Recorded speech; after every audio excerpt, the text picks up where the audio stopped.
Binuong Mega Task Force, inimbestigahan ang ghost projects ng ilang ahensya ng pamahalaan, libreng bakuna para sa mga mahihirap isinusulong at mga nasalanta ng Bagyong Rolly sa Calamba, Laguna nakatanggap ng ayuda mula sa tanggapan ni Senator Bongo. Narito ang detalye.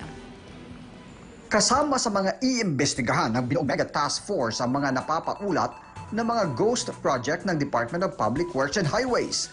Ang mga ghost project ay mga infrastructure endeavors ng pamahalaan na pinagkagastusan pero sa realidad ay hindi naman nagawa. Pinapasilip na po ni Pangulo yung mga ghost projects, pinapasilip niya sa expanded task force, dito sa Mega Task Force, pinapa-audit niya po ang lahat ng mga, kung mayroong mga ghost projects at mananagot po ang dapat managot. Tuloy-tuloy po yan. Una nang binunyag ni Pangulo Rodrigo Duterte ang korupsyon sa DPWH.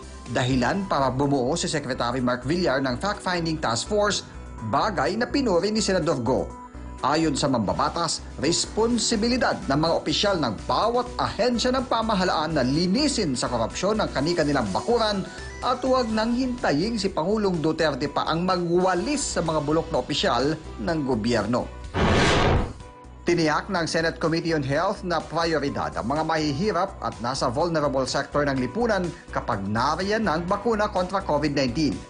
Bilang chairman ng komite, isinusulong ni Senador Go na libre ang bakuna para sa mga mahihirap na Pinoy. Sagot naman ni Go sa mga tanong kung bakit si National Task Force Against COVID-19 Chief Implementer Carlito Galvez Jr. at hindi opisyal ng Health Department ang tinalaga ng Pangulo bilang vaccine czar.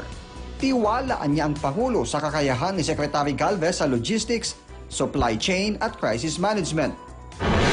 Sa Calamba City, Laguna, 929 na pamilya mula sa 5 barangay na nakaranas ng flash flood dulot ng Super Typhoon Rolly ang tumanggap ng pananghalian, food packs, mask, face shields at vitamins mula kay Senador Bongo. Inabutan din niya ng tablets at bisikleta ang ilan sa pinakanangangailangang pamilya na apektado. Meron rin po akong dinala na mga bisikleta. Meron rin po akong dalang 25 tablets po. Itong tablets na dala ko, yun ang kinakain. Itong tablet lang na makapagtapos po ng pag-aaral ang kanilang mga anak. Yun naman talagang totoo, di ba? Kasiyahan ninyo makapagtapos ang inyong mga anak. Kaya mga bata, mag-aral kayong mabuti para po sa inyong mga magulang. At yan po ang puhunan natin, edukasyon. Pinasalamatan ni Senador Go ang mga ahensya ng gobyerno na naroon sa Calamba upang maghatid ng hygiene kits, financial, housing at livelihood assistance. Present ang DSWD, DTI, PCSO at NHA para saklolohan ng mga biktima ng baha.